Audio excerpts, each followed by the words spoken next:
Hello and welcome to Gadgeteer farm. I bought this Luba all-wheel drive Mini for my own money to test it. And this is what I think of it after 2 months of use. I have a very challenging, I wouldn't call it a lawn, it's a mowing area. It's very challenging with a lot of ups and downs and crookeds and crinks. So I thought that I really needed a good four-wheel drive GPS guided mower. That's why I bought the Luba Mini all-wheel drive. The hardware is actually fairly good. I had no real issue with it. Sometimes it's in the beginning when I had too tall grass, the grass got up in the knives and got them stuck. So for the hardware, no issue with the hardware. It's actually doing fine. It can go up through fairly steep hills. It can get stuck, but it's not easy for it to get stuck. You really have to go into high grass or a really deep pit or something. The way it gets stuck, and this can be irritating, it can't back away and try to go another way. It's very unsmart, I would say. I would actually say that my simple Lifco basic, very cheap $400 or 400 euros mower was smarter in that way, because when it hit something it really backed away and just turned around and tried some other direction. This is very stubborn and can actually get stuck and run out of battery due to that. Low battery. Power off. Mowing around trees or other obstacles, you should create a no-go zone, because then you can set the mower to go around that obstacle several times to get a snug cut of it. That's almost limiting trimming of some of my trees and other obstacles like stones. So it's very, very good if you draw a no-go zone around an obstacle.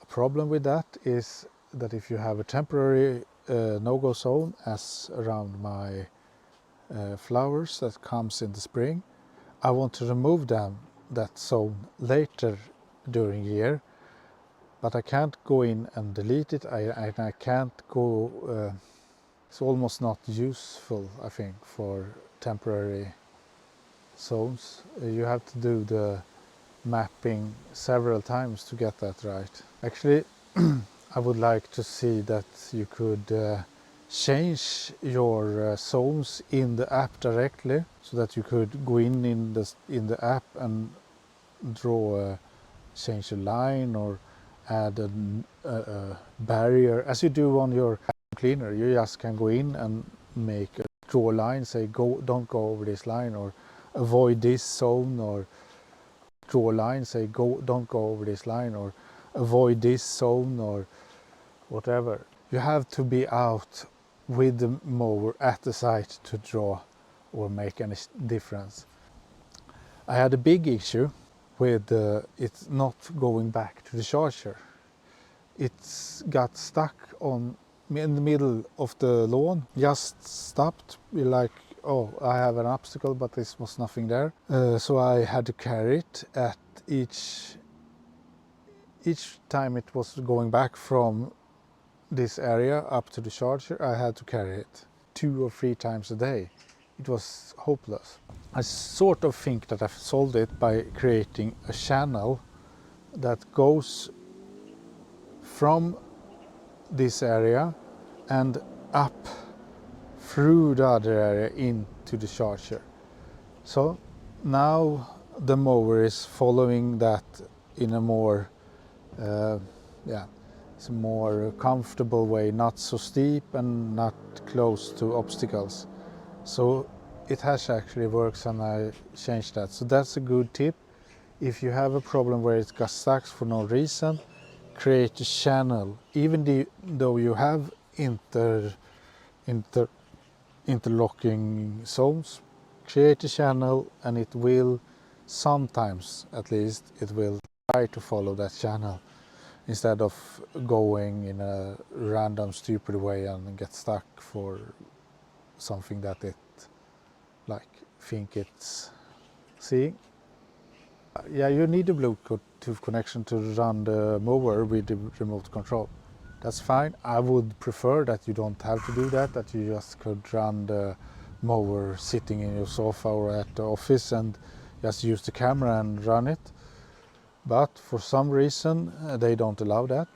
Fine, I think that's some safety risk analysis they have done. Okay, I would wish still that I could run the machine without the cutting, of course, from my office to get it out of trouble. I actually disabled Bluetooth on my iPad, and then I got a perfect picture and I could look at the mower no problem.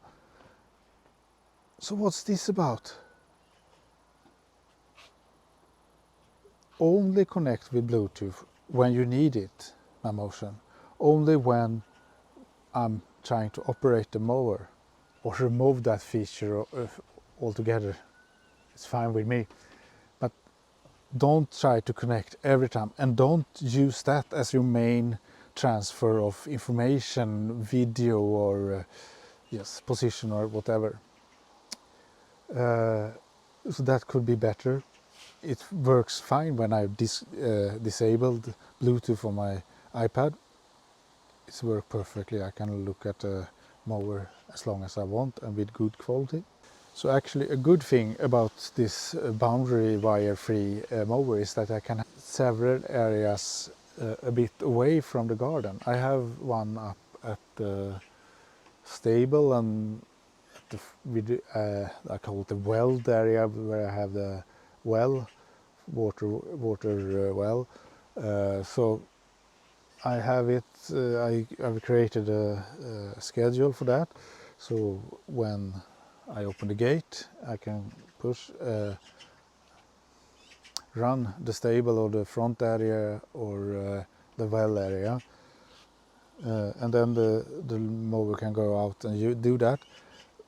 To do that with a boundary wire, well, it would be almost impossible because in some way I have to draw a wire over the road and over a long way. And so it would be impossible, and the boundary wire mower would like to follow that, so it would be virtually impossible to do. I have 1500 square meters. Maybe it can handle more, but it's taking a while for it to charge and so on. So it's a recommendation. I think you should follow it. I don't see that it can handle more than that. And the cutting pattern. So an old style robot mower goes randomly over the lawn. This creates an even flat, evenly cut, really nice green-like lawn. This creates stripes as a zero-turn mower. So if you like stripes, then this is good. If you don't like it, or you want to have a more flat. I actually made a change after a while because I saw that it's running so precise, so that you get line with higher grass in between.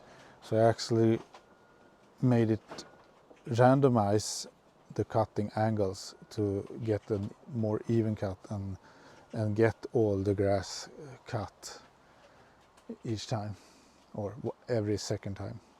So why do you buy this mower instead of a much cheaper other mower? Yes, you can have a complex garden. You can divide it into zones, or you can have zones that are not connected to the main area, like I have on the other side of the car parking on the outside of the stable. This is fine. You can run that area, and you don't have to draw a long cable out to that area. You can just take the mower and guide around the area, and it will start mow. So that's so complex garden, steep hills in your garden. I have like terraces in my garden, so I have steep hills and narrow channels through to different levels. So if you have that, then it's a reason to buy this. Otherwise, if you have a simple garden, like just a square ordinary house garden, then you could have a much simpler mower. I would actually recommend to have a guided and without a boundary wire, actually, even if you have a simple garden. But I mean, you don't have to spend this type of money on a mower to get a good result for a simple garden. What do I think about the Luba Mini? Is it worth buying? Yes, if you have a complex garden, if you have steep hills, if you have nookies and crannies and areas and things that are far away, then buy the Luba. So if you watch and you have a better mower than the Luba, please send it to me. I will test it in my garden. It's a very challenging garden. I don't think your mower will succeed at the first time. I promise you, it's a challenging garden. So, but if you have it, send it to me, get in contact. Okay, that's it. See you the next time on Gadgeteer Farm. Please subscribe and like this video if you did like it. And I see you the next time for something else or the same. Okay, how late can you step out in front of the mower and it still avoids you? Hi. It wants to kill you. It wants to kill Sally. Because on a day. I think Sally is safe this time. This is Gadgeteer Farm you have been watching, and see you next time.